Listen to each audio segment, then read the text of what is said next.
6వ వచనం 15వ వచనం చదువుకుందాం.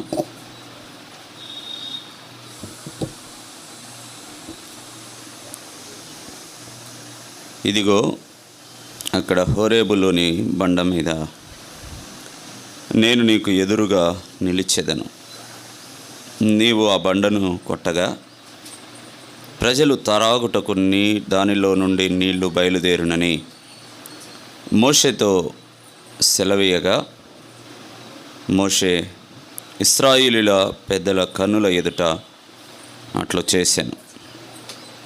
తర్వాత మోషే ఒక బలిపీఠమును కట్టి దానికి యెహోవా నిస్సి అని పేరు పెట్టి, మరలా చదువుతాం. తర్వాత మోషే ఒక బలిపీఠమును కట్టి దానికి యెహోవా నిస్సి అని పేరు పెట్టి.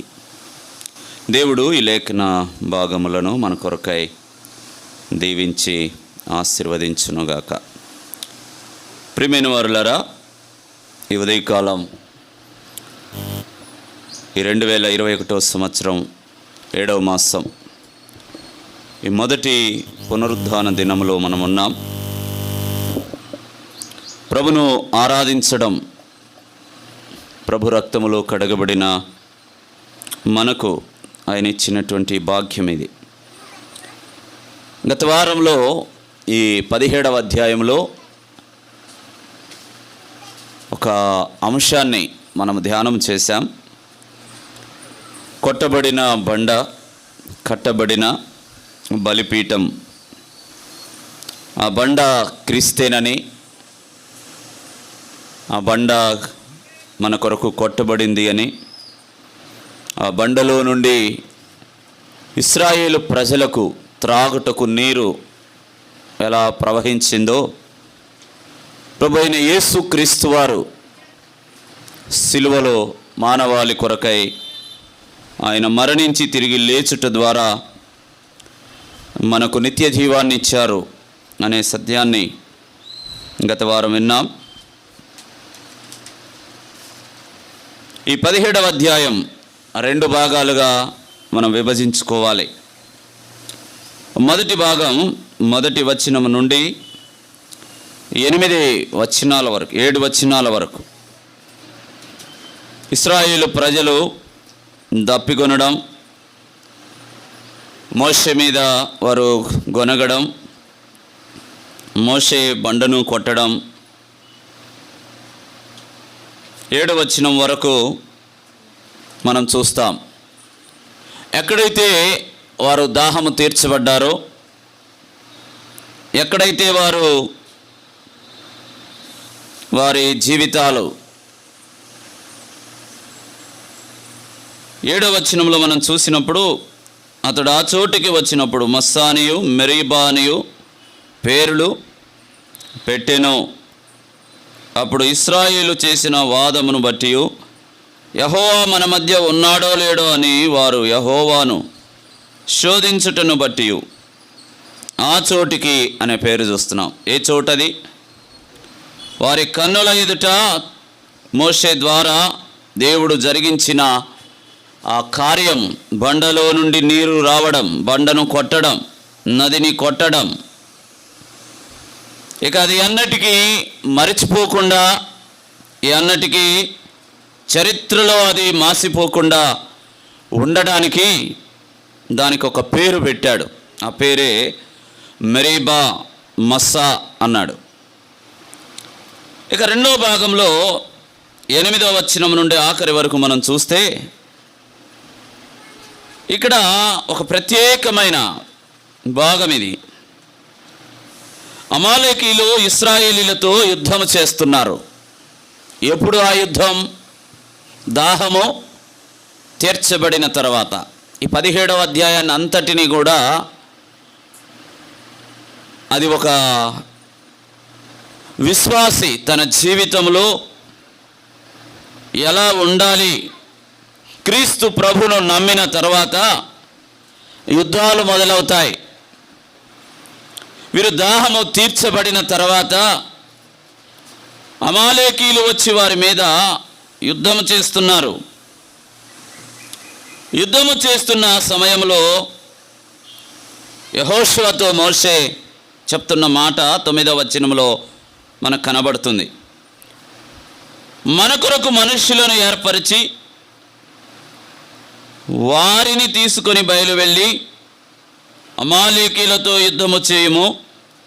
రేపు నేను దేవుని కర్రను చేతబట్టుకొని ఆ కొండ శిఖరము మీద నిలిచెదను. చూడండి, మొదటి భాగములో మోషే చేతిలో కర్ర కనపడుతుంది. రెండవ భాగంలో కూడా మోషే చేతిలో ఆ కర్ర కనబడుతూ ఉంది. ఆ కర్రను పట్టుకొని ఆయన కొండ శిఖరమున ఉంటాను. నేను ఆ కొండ శిఖరమున ఉన్నప్పుడు మీరు వెళ్ళి అమాలేకీలతో యుద్ధము చేయాలి. 10వ వచనంలో యెహోషువ మోషే తనతో చెప్పినట్లు చేసి అమాలేకీలతో యుద్ధమాడెను. మోషే, అహరోను, హూరు అని వారు ఆ కొండ శిఖరము ఎక్కిరి. ఏమైతే మోషే చెప్పాడో ఆ మాట తూచా తప్పకుండా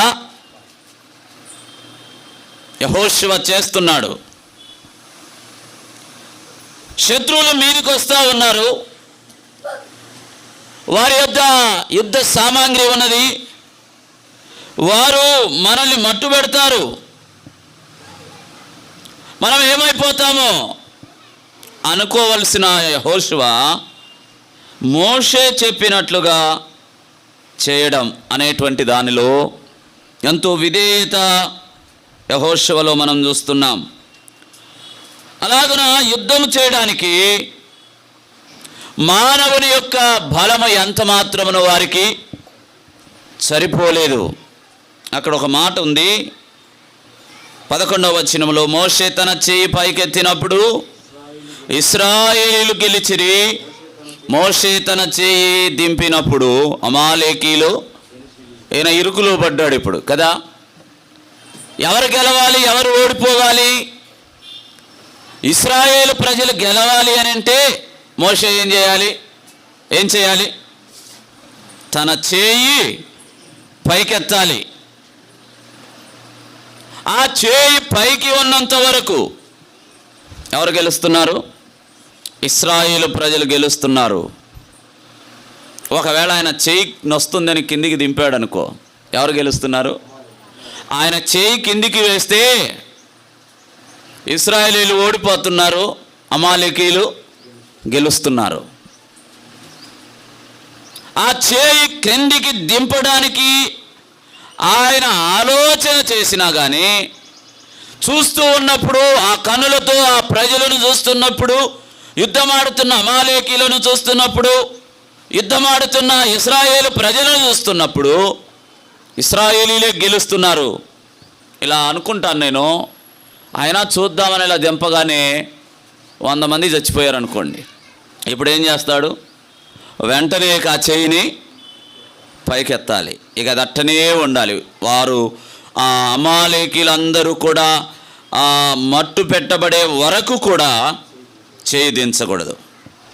అలాగే ఉంచాడు. దేవుని ప్రజలు ఓడిపోకూడదు. ఆ యుద్ధంలో వారు గెలవాలి. ఎన్నడూ కూడా వారు శత్రువు చేతిలో బలి కాకూడదు. అది మోషే ఆశ. ఇలా చెప్తాను,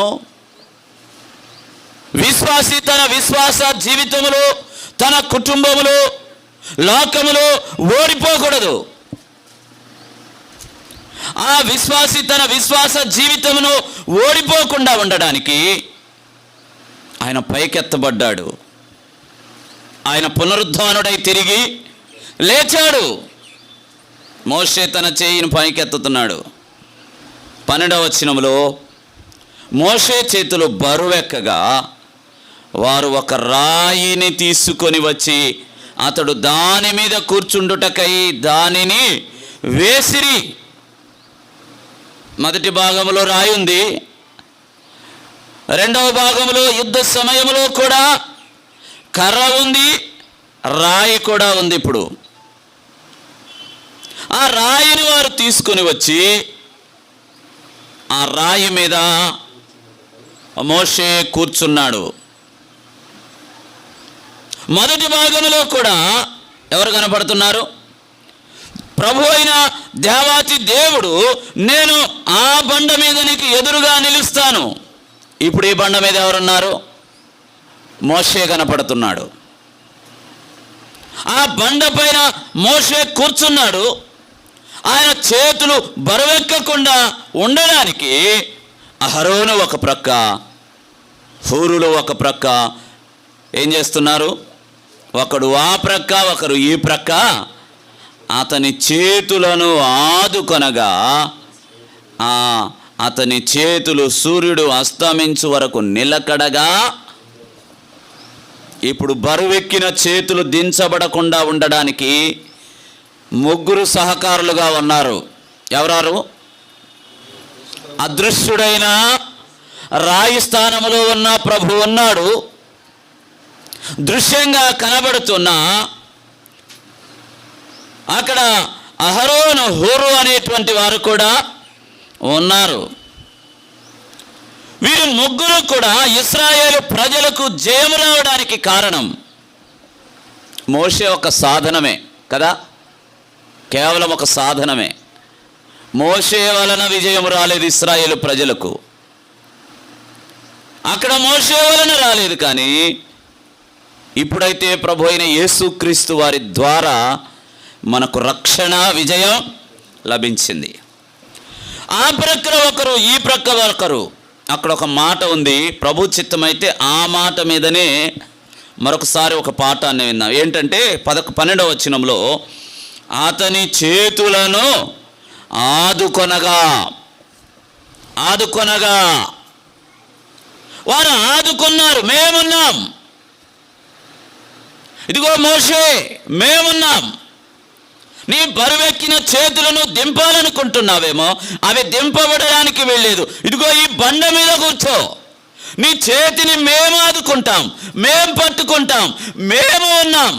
చెరొక ప్రక్కన ఉన్నారట. దీన్ని భాషలో చెప్పొచ్చేమో కదా. చెరొక ప్రక్కన ఉన్నారంటే రాయి మీద కూర్చున్నటువంటి మోషేను ఈ అహరోను, హూరులు ఏం చేశారు? ఎత్తి పట్టుకున్నారు ఆయన.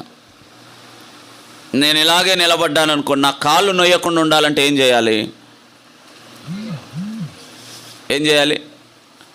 నా కాళ్ళు నొప్పి రాకూడదు, ఒక గంట నిలబడితే ఇట్లానే కాళ్ళు నొయ్యకుండా ఉండాలంటే నేనేం చేయాలి? నేను కూర్చోవాలి. అలాగున ఈ మోషే ఇశ్రాయేలు ప్రజలకు జయం రావడం కోసమై సూర్యుడు అస్తమించే వరకు నిలకడగా ఉండడానికి వీరిద్దరూ కూడా ఆదుకున్నారు. 13వ వచనం, అట్లు యెహోషువ కత్తివాడి చేత అమాలేకి రాజును అతని జనులను గెలిచెను.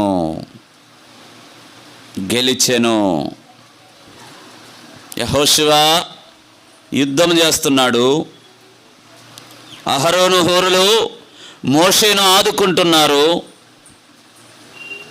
రాయిగా ఉన్న దేవాతి దేవుడు అతనికి సేద తీరుస్తూ ఉన్నాడు. గెలిచారు తన జనులను, అమాలేకీల రాజును గెలిచెను. అమాలేకీలు ఎవరో తెలుసుగా? ఇంతకీ తెలుసా లేదా? ఎవరమ్మా అమాలేకీలు ఎవరు? అది కూడా ఒక పాఠమే. వాళ్ళు కూడా అసలు వాళ్ళు ఎవరో తెలిస్తే కదా పాఠం అర్థమయ్యేది. అమాలేకీలు ఎవరు? ఒక్కళ్ళన్నా చెప్పండి. ఇంకా నారాజన్న ఇశ్రాయేలు ప్రజలకు విరోధంగా ఉన్నవారు అన్నాడు. మంచిదే, విరోధులే. వాళ్ళు ఎవరు? అసలు ఎవరి సంతానం?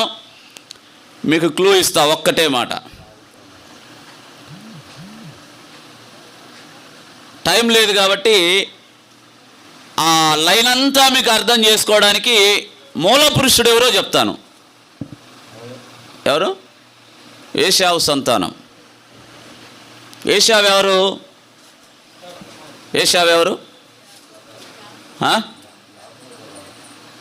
ఏంది అంత తడబడుతున్నారు? ఏందో ఏది చెప్పడానికి కూడా. ఈ ఏశావు ఎవరో మనకు తెలుసు. ఆయన గురించి మనము బట్టి కొట్టినటువంటి ఒక మాట ఉంది. భ్రష్టుడైన. ఇప్పుడు అమాలేకీలు ఎవరు? భ్రష్టులు.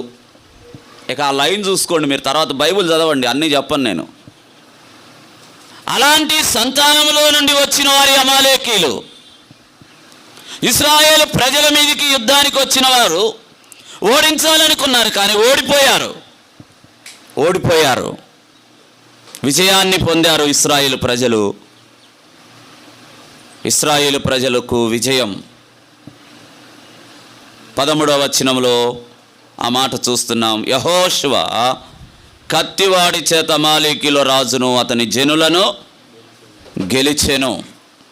14వ వచనం. అప్పుడు యెహోవా మోషేతో ఇట్లా నేను అమాలేకీయుల పేరు భూమి ఆకాశము క్రింద నుండకుండా బొత్తిగా తుడిచివేయుదును గనుక జ్ఞాపకార్థముగా గ్రంథములో దీన్ని రాసి యెహోషువ వినిపించుము.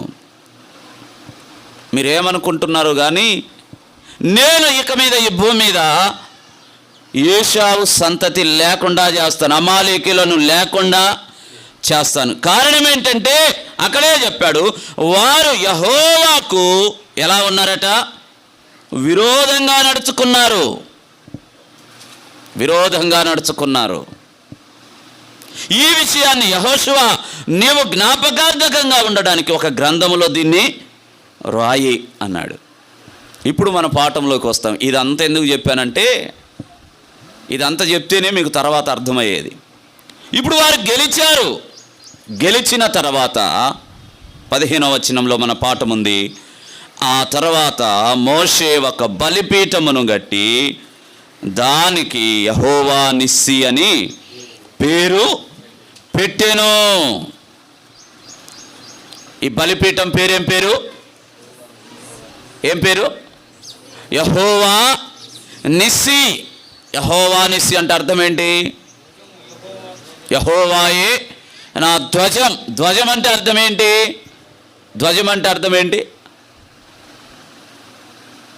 మీరు ఇంకా మనమందరం, నేను కూడా ఎల్కేజీలో ఉన్నా, అందరము, మీరేమో నర్సరీ, నేనేమో ఎల్కేజీ. యెహోవా నిస్సి అంటే యెహోవాయే నా ధ్వజం అని చెప్పాం. ధ్వజం అంటే అర్థం ఏంటి? ధ్వజము అంటే విజయ పతాకం. ఇంకా క్లియర్గా మీకు చెప్పాలంటే ధ్వజము అంటే జెండా. యెహోవా మనకు విజయాన్ని ఇచ్చాడు. మన సైన్యం గెలిచినప్పుడు ఏం చేస్తారు?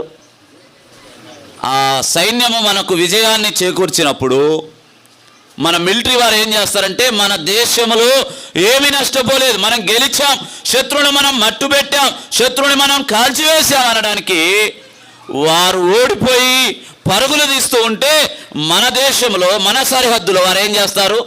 ఒక జెండాను పాస్తారు. మేము గెలిచాం. మీకు తెలుసు కదా, క్రికెట్ ఆడినప్పుడు కూడా గెలిచినప్పుడు ఏం చేస్తారు? గెలిచినప్పుడు సార్ బాగా కేకలేసి, ఆనందంగా కేకలేసి ఖచ్చితంగా రెడీగా పెట్టుకుంటారు. ఏ దేశమనే వారి దేశానికి సంబంధించిన జెండాను రెడీగా పెట్టుకుంటారు. గెలవగానే ఆ జెండాను తీసుకొని వచ్చి గ్రౌండ్ అంతా జెండాని, అంటే మేము గెలిచాం, యెహోవాయే మనకు విజయాన్ని ఇచ్చాడు, యెహోవా నిస్సి. ఈ బలిపీఠము పేరు యెహోవా నిస్సి. ఆయన మనకు విజయాన్ని ఇచ్చాడు. ఇంతకీ బలిపీఠం కట్టబడింది ఊరికినే కట్టారా దీన్ని?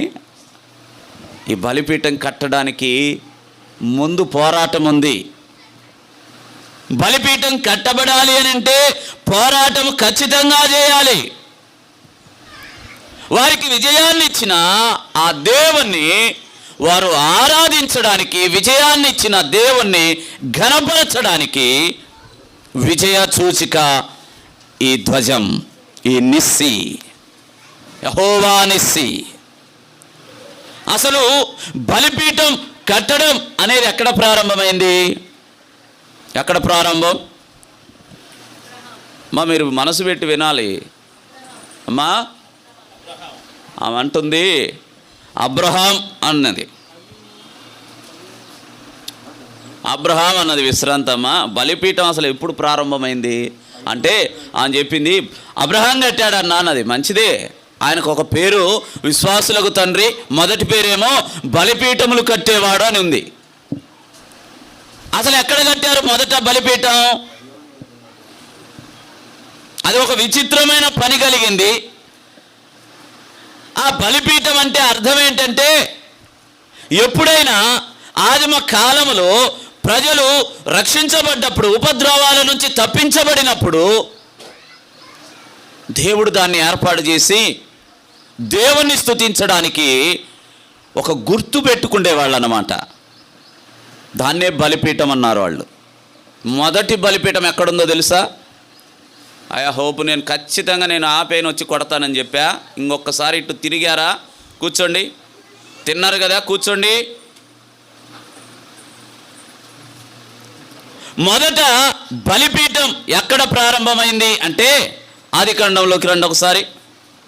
ఆదికాండం 8వ అధ్యాయం తీయండి ఒకసారి. 20వ వచనం చదవండి. 8వ అధ్యాయం 20వ వచనం. అప్పుడు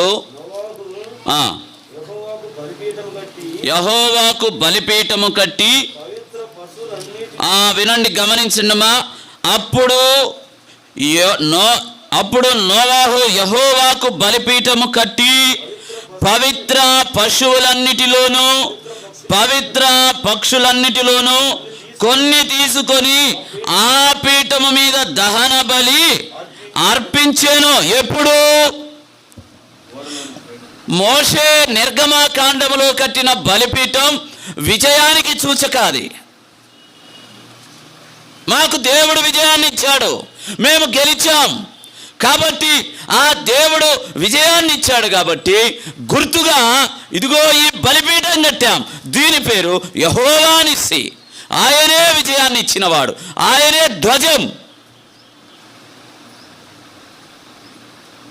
ఆదికాండం 8వ అధ్యాయం 20వ వచనంలో ఎవరు కట్టారు బలిపీఠం?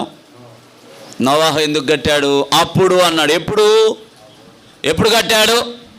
అందరూ నాకెళ్ళే చూడండి, నిద్రపోకుండా. నా వైపు చూస్తే నిద్ర రాదు. ఎప్పుడు కట్టాడు బలిపీఠం? ఎప్పుడు కట్టాడు? అప్పుడు అన్నాడు కదా. ఎప్పుడు? ఓడలో నుండి బయటికి వచ్చినప్పుడు, అంటే ఉపద్రవములో నుండి. ఇది ఒక రకంగా చెప్పాలంటే వారు కూడా యుద్ధములో గెలిచి బయటకు వచ్చినట్టే. ఎంతమంది కొట్టుకుపోయారు ఆ జలప్రళయంలో, ఎంతమంది నాశనమైపోయారు, ఎంతోమంది కొట్టుకుపోయిన, ఎంతోమంది ఓడిపోయిన.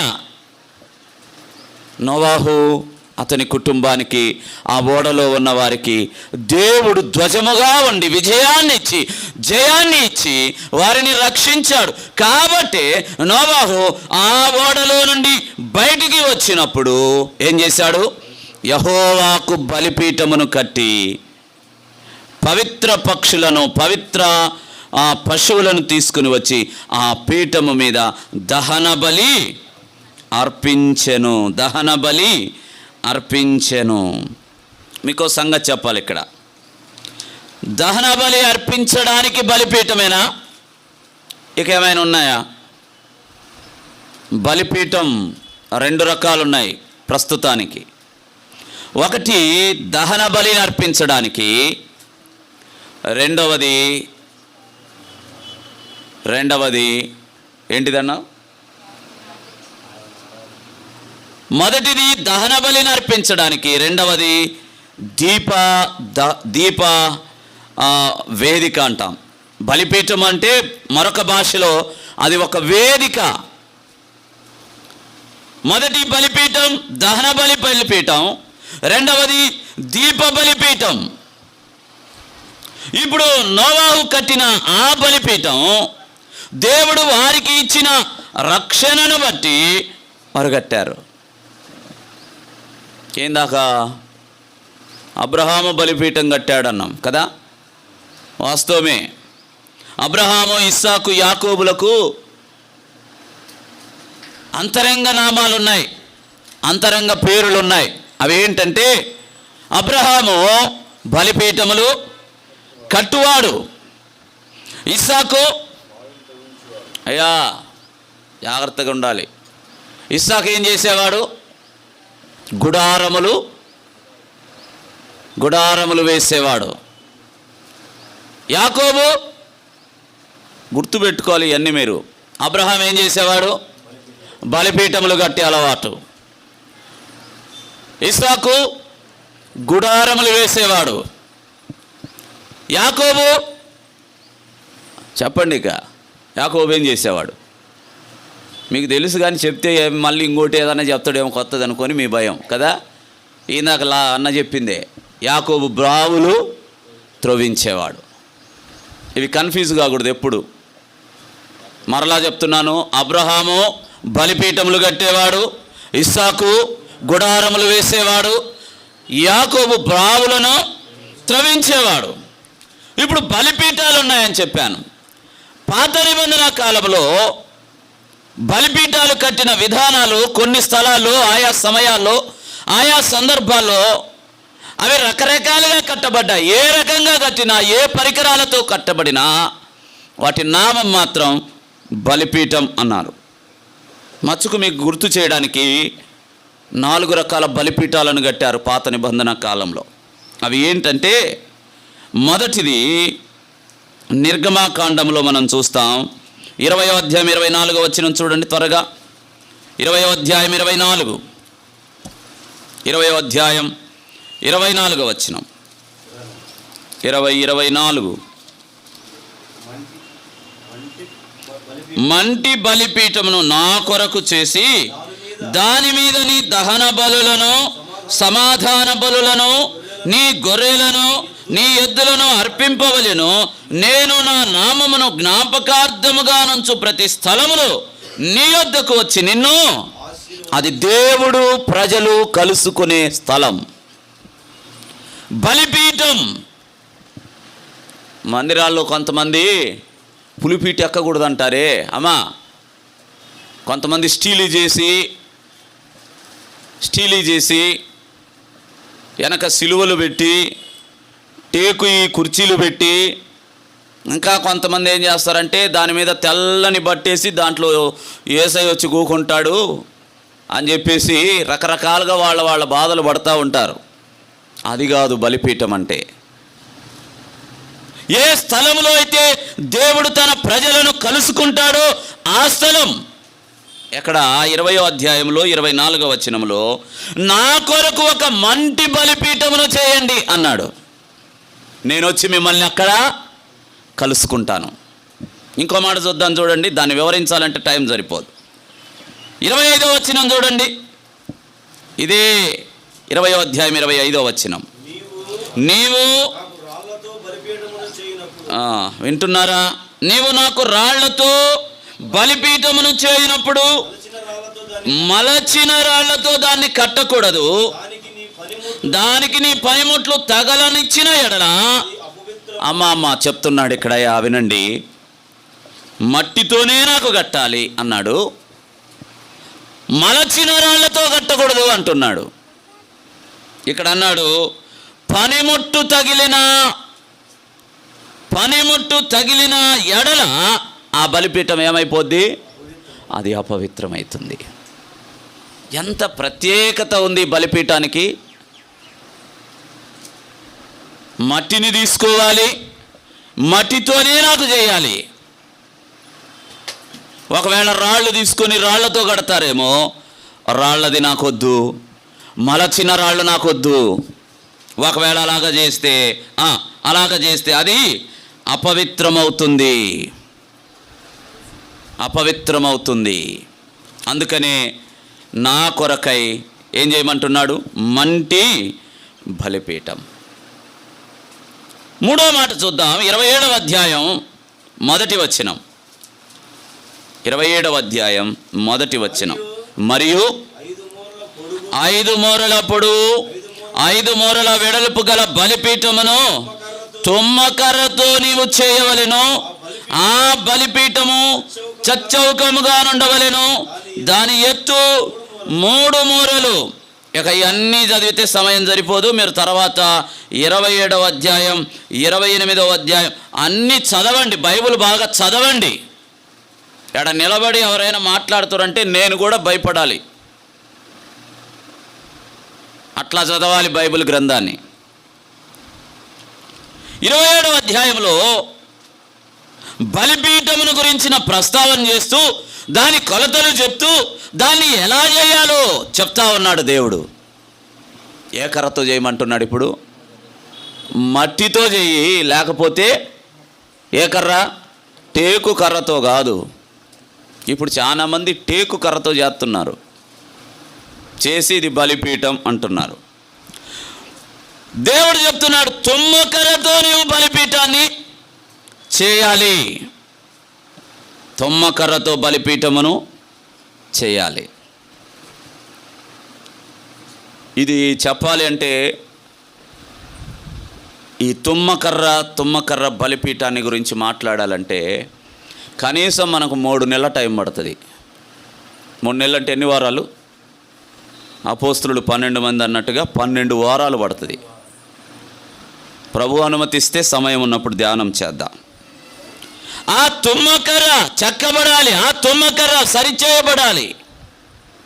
ఆ తుమ్మకర్రలో ఏ మాత్రము కూడా ముళ్ళులు లేనిదిగా ఉండాలి. అది చచ్చౌకముగా ఉండాలి. అలాంటి బలిపీఠమును నా కొరకు చేయన్నాడు. ఇంకో బలిపీఠం ఉంది, 4 అని చెప్పాను కదా. 4వది ఏంటి? 4వ దానికి మీకు ఒక చిన్న టెస్ట్ ఏంటంటే, అందరికీ వచ్చే వారం ఆ రెఫరెన్స్ నాకు మీరు చెప్పాలి. వచ్చే వారం ఈ 3 నేను చూపించాను కదా, ఒక్కటి మీరు చూపించండి. ఏంది చూస్తున్నారు? 4వ బలిపీఠం పేరు ఇత్తడి బలిపీఠం. ఇది రెఫరెన్స్ ఎక్కడుందో వచ్చే వారం, ఈ వారం అంతా బైబిల్ను మీరు తిరగజూసి నాకు తెలియజేయండి. ఇలాగున దేవుడు తాను కోరుకున్న రీతిగా తన ప్రజల పక్షంగా ఉండి విజయాన్నిచ్చిన సూచనకు గుర్తుగా దైవజనుడైన మోషే 17వ అధ్యాయంలో బలిపీఠం కట్టాడు. విశ్వాసులకు తండ్రిగా పిలువబడినటువంటి అబ్రహాము కూడా ఆయన బలిపీఠమును కట్టాడు. 12వ అధ్యాయం 7-8 వచనాల్లో చూస్తే అబ్రహాము కట్టిన బలిపీఠం మనకు కనబడుతుంది. ఈ ఉదయకాలం విజయాన్నిచ్చినటువంటి ప్రభు అయిన యేసుక్రీస్తు వారు, ఆయన రక్తం, ఆయన రక్తధారలు, ఆయన యొక్క బలియాగం మనకు విజయాన్ని ఇచ్చింది. ఆయన గాక మరెవరు మనకు విజయాన్ని ఇచ్చిన వారు లేనే లేదు. మన కొరకై మరల్చబడినటువంటిది, మన కొరకై ఆ బలిపీఠముగా ఆయన చేయబడి మనము ఆరాధించడానికి, మనము ఆయనను సమీపించడానికి ఎంతగానో చెక్కబడ్డాడు. 17వ అధ్యాయం నిర్గమకాండం 17వ అధ్యాయం 15వ వచనంలో ఒక బలిపీఠమును కట్టి 24వ అధ్యాయం 4వ వచనం చదువుతాను. మరియు మోషే యెహోవా మాటలన్నీ రాసి ఉదయమందు లేచి ఆ కొండ దిగువన బలిపీఠమును ఇశ్రాయేలు 12 గోత్రముల చొప్పున 12 స్తంభములను కట్టి ఇశ్రాయేలీలలో యవనస్తులను పంపగా వారు దహన బలులను అర్పించి యెహోవాకు సమాధాన బలులుగా కోడెలను వధించిరి. బలిపీఠము కట్టారు అని అంటే అక్కడ దహన బలి జరిగింది. దేవుడు తన ప్రజలను కలుసుకున్నాడు. నేనే మీకు విజయాన్ని ఇచ్చాను అని చెప్తున్నాడు. విశ్వాసి, నీ జీవితంలో ఈ ఆత్మీయ పోరాటంలో దేవుడు నీకు విజయాన్ని ఇచ్చాడు. అన్నిట్లో నుండి మనం బయటకు వచ్చామండి. కరోనా నుండి బయటకు వచ్చాం, వ్యాధుల నుండి బయటకు వచ్చాం, లోకము నుండి బయటకు వచ్చాం, పాపము నుండి బయటకు వచ్చాం, శాపము నుండి బయటకు వచ్చాం, ఈ లోక ఆచారములో నుండి బయటకు వచ్చాం. మరలా బయటికి వచ్చి మరలా లోకములోనికి వెళ్ళడం ఎంత మాత్రం సమంజసము కానే కాదు. ఈ బలిపీఠాన్ని మోషే కట్టడం దహన బలులు అర్పించడానికే, సమాధాన బలులు అర్పించడానికే, దేవునితో సమాధానము కలిగి ఉండుటకే. ఆదికాండం 18వ అధ్యాయం, 13వ అధ్యాయం, 12వ అధ్యాయం, 22వ అధ్యాయం, 26వ అధ్యాయంలో మనం చూస్తే అబ్రహాము కట్టిన బలిపీఠాలు కనపడతాయి. సందర్భాలు మీరు గుర్తుపెట్టుకోండి. చూడండి త్వరగా 12వ అధ్యాయం, ఆదికాండం 12వ అధ్యాయం, 12వ అధ్యాయం 7-8 వచనాలు. 7-8 వచనం. యెహోవా అబ్రహామునకు ప్రత్యక్షమై నీ సంతానమునకు ఈ దేశమునిచ్చేదనని చెప్పగా అతడు తనకు ప్రత్యక్షమైన యెహోవాకు ఒక బలిపీఠమును కట్టెను. యెహోవాకు బలిపీఠమును కట్టెను. యెహోవా అబ్రహామునకు ప్రత్యక్షమయ్యాడు. దేవుడు అబ్రహామును కలుసుకున్నాడు. కలుసుకున్న చోటులో గుర్తుగా ఏం చేస్తున్నాడు ఆయన? ఒక బలిపీఠమును కట్టాడు. 8వ వచనం. అక్కడ నుండి బయలుదేరి అతడు బేతేలుకునకు తూర్పునున్న కొండకు చేరి పడమనున్న బేతేలుకును తూర్పునున్న హాయికి మధ్య గుడారము వేసి అక్కడ యెహోవాకు బలిపీఠమును. చూడండి, తన జీవితం అంతా కూడా బలిపీఠం కడుతున్నాడు అని అంటే ఎన్నడూ కూడా దేవుని దాటిపోయినవాడు కానే. మనం ఎన్ని సందర్భాల్లో దాటిపోతున్నాం, ఎన్ని సందర్భాల్లో మనం దాటి వెళ్తున్నాం. కూడికలను దాటి వెళ్తున్నాం, సావాసాన్ని దాటి వెళ్తున్నాం, పరిచర్యను దాటి వెళ్తున్నాం. నాకు కాదులే, నేను కాదులే అని దాటిపోతూ ఉన్నాం. కానీ అబ్రహామును దేవుడు దాటిపోయలేదు. దేవుడు కలుసుకున్నప్పుడల్లా 12వ అధ్యాయం 7-8 వచనాలు ఆయనకు బలిపీఠములు కట్టినవాడిగా, 13వ అధ్యాయం 18వ వచనంలో అప్పుడు అబ్రాహాము తన గుడారము తీసి హెబ్రోనులో మమ్రే దగ్గర సింధూర వృక్షములో దిగి అక్కడ యెహోవాకు బలిపీఠం. ప్రతి క్షణము దేవుని సన్నిధి, సాన్నిధ్యం, సావాసం కోరుకునేవాడు అబ్రహాం. మనకు సమయం దొరికితే చాలు మనం ఏం చేస్తాం? ఎగ్గొట్టాలని చూస్తాం ప్రతిదానికి. దేవుడు కనబడినప్పుడు బలిపీఠం కడుతున్నాడు, దేవుడు మాట్లాడినప్పుడు బలిపీఠం కడుతున్నాడు, దేవుడు చెప్పినప్పుడు బలిపీఠం కడుతున్నాడు, గుడారము వేసినప్పుడు బలిపీఠం, గుడారము తీసినప్పుడు బలిపీఠం. ఈ బలిపీఠం ఎవరో కాదు, అదృశ్యుడిగా ఉన్న ప్రభువైన యేసుక్రీస్తు. ఆయన అదృశ్యంగా బలిపీఠంగా మనకు కనబడుతున్నాడు. 22వ అధ్యాయంలో మోరియా పర్వతం ఎక్కాడు. ఇప్పుడు అబ్రహాము మోరియా పర్వతం ఎక్కి 9వ వచనం చదవండి. 22:9. అలాగూ వారిద్దరు కూడా వెళ్ళి వచ్చినప్పుడు అబ్రహాము అక్కడ బలిపీఠమును కట్టి చక్కగా కట్టెలను పేర్చి బంధించి ఈ బలిపీఠము పైన కుమారుడైనటువంటి ఇస్సాకును బలి ఇవ్వడానికి కట్టిన బలిపీఠం. ప్రత్యక్షమైనప్పుడు బలిపీఠం, మాట్లాడినప్పుడు బలిపీఠం. ఇప్పుడు చెప్పాడు, నేను చేయాలి, నేను కట్టాలి, నా కుమారుని వధించాలి, నా కుమారుణ్ణి ఖచ్చితంగా వధించాలి. ఎప్పుడైతే అబ్రహాములో అది ప్రారంభించబడి కొనసాగుతూ ఉందో, ఇస్సాకు కూడా ఏం చేసేవాడు? తన తండ్రి అలవాటును కొనసాగిస్తూ వచ్చాడు. 33వ అధ్యాయం 20వ వచనంలో, ఆదికాండం 33వ అధ్యాయం 20వ వచనం. అక్కడ ఒక బలిపీఠమును కట్టించి దానికి ఎల్ ఎల్రోయి ఇశ్రాయేలు అను పేరు పెట్టెను. తన సంతానం అబ్రహాము, ఇస్సాకు, యాకోబు తర్వాత తరాలన్నీ కూడా అబ్రహాము ద్వారా నేర్చుకున్నవి కట్టడం వారు ప్రారంభించారు, కొనసాగిస్తూ ఉన్నారు. దావీదు కట్టాడు, మోషే కట్టాడు, గిద్యోను కట్టాడు, సౌలు కట్టాడు. చెప్పుకుంటూ పోతే అందరూ తమ అనుభవాల్లో బలిపీఠమును కట్టిన వారు ఉన్నారు. అయితే ఎట్టబడితే అట్ట కట్టడానికి లేదు. ఆఖరి క్షణంలోకి వచ్చాం. బలిపీఠాన్ని ఎట్టబడితే అలా కట్టడానికి లేదు. విశ్వాసి, నువ్వు ఎలా పడితే అలా ఉండటానికి వీలు లేదు. నేను ఎట్టయినా ఉంటాను, ఏమైనా చేస్తాను, మళ్ళా రొట్టె తింటాను, రసం తింటాను, ఆదివారం వచ్చిపోతానంటే కుదరదు. అసలు విశ్వాసమే కాదు, అసలు విశ్వాసమే కాదు, అసలు నమ్ముకోనట్టే. ఎలా కట్టాలి బలిపీఠం?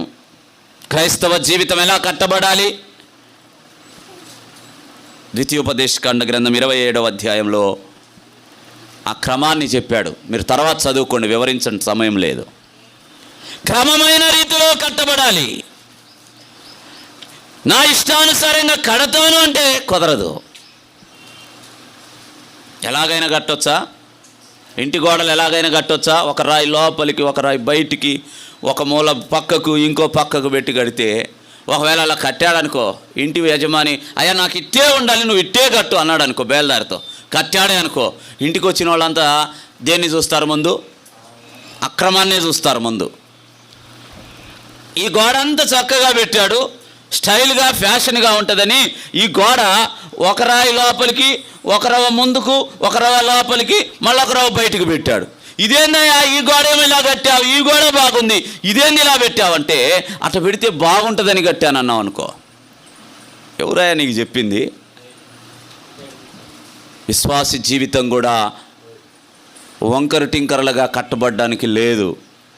విశ్వాసి అని పిలువబడాలి అని అంటే, పరలోకం చేరాలి అని అంటే బలిపీఠం కట్టబడాలి. అది క్రమంగా కట్టబడాలి.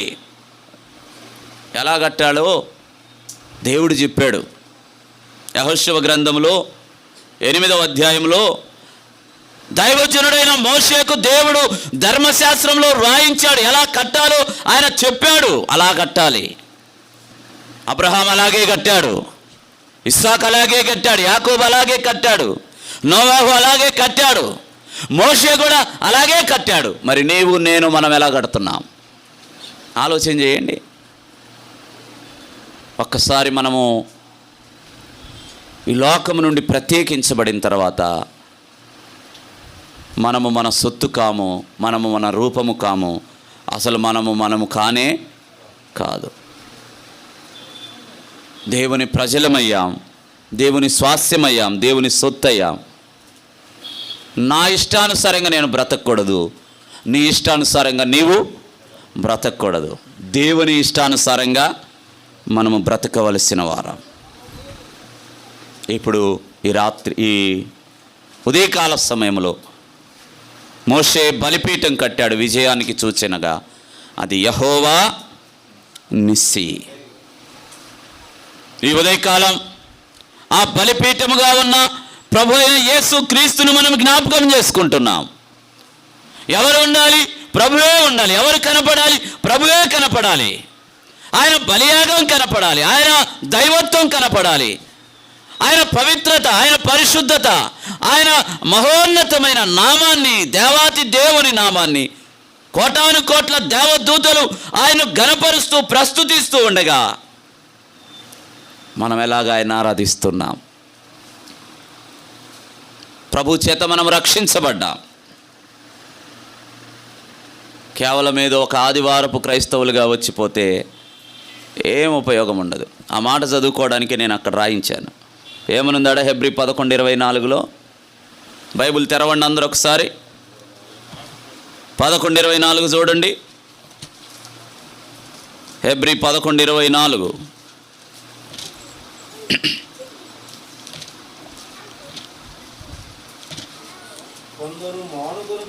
అందరు తీయని అయ్యా, అందరు తీయండి. అందరూ మీ మనసులో చదువుకోండి. నారాజన్న చదువుతాడు, నేను మైకులో చదువుతాను. అందరూ మీ మనసులో చదవండి ఆ మాట. తీసారా? 11:24 చదువు. కొందరు మానుకొనుచున్నట్టుగా సమాజముగా కూడుట మానక ఒకరినొకరు హెచ్చరించుచు ఆ దినము సమీపించుట మీరు చూచిన కొలది మరి ఎక్కువగా అలాగూ చేయుచు ప్రేమ చూపుటకును సత్కార్యములు చేయుటకును ఒకరిని ఒకరు ఏం చేయాలట? పురిగొల్పవలెనని ఆలోచింతము. ప్రియమైన వారులారా, మానుట అనేటువంటిది మాసిపోవాలి. అసలు ఎంత హృదయ పరితాపం ఉండాలో తెలుసా? దేవుడు బ్రతికించాడు. నిన్న సాక్ష్యం చెప్తూ ఆశీర్వాదం అన్న ఒక మాట అన్నాడు. నేను ఈరోజు బ్రతికున్నాను అంటే దేవుని కృపే అన్నాడు. కోట్లకు పడగలెత్తినోళ్ళు చచ్చిపోయారు. ఈరోజు ఈ మాటలు వింటున్నావంటే, ఇంకో మాట చెప్పనా, ఈరోజు బ్రతికున్నాము అని అంటే మనం చేసే ప్రార్థన దేవుని కృప. కొంతమంది కలుసుకోలేకపోతున్నారు, కలవలేకపోతున్నారు, అయినా ప్రార్థన ఆగదు, సాగుతూనే ఉంది. మానకూడదు. ఇద్దరమైన, ముగ్గురమైన, నలుగురమైన. ఎందుకు అంటే ప్రతి దినము కూడా మనము మానేవారిగా ఉండకూడదు, కొనసాగేవారిగా ఉండాలి. ఎదురు చూడాలి, పని చేయాలి, ప్రార్థన చేయాలి, పరిచర్య చేయాలి, ప్రభును ప్రకటించాలి, ప్రభుని గురించి చెప్పాలి, ఇతరులకు నా రక్షణ అనుభవం, నా రక్షణ సాక్ష్యాన్ని ఇతరులకు తెలియచేయాలి. ఆతృత ఉండాలి. నిజంగా రక్షించబడిన వ్యక్తి ఎట్లుంటాడో తెలుసా? ఎట్లుంటాడు? యేసుప్రభు ఆ వ్యక్తికి ఒక పేరు పెట్టాడు. ఏమని? మీరు ఈ లోకమునకు దీపము అన్నాడు. దీపం వెలగాలి అని అంటే ఒత్తిలో నూనె ఉండాలి. విశ్వాసం వెలుగుతూ ఉండాలి అని అంటే ప్రార్థన ఉండాలి, సావాసం ఉండాలి, వాక్యం ఉండాలి. ఇవేవి లేకుండా ఎలగడం సాధ్యంగానే కాదు. అందుకనే మానకూడదు. నియామకపు కూడికలు మానకూడదు, సావాసం మానకూడదు. సమయం దొరికిందా సెల్లు పట్టుకొని గంటలు సెల్లులు చూడటమే కాదు మన పని.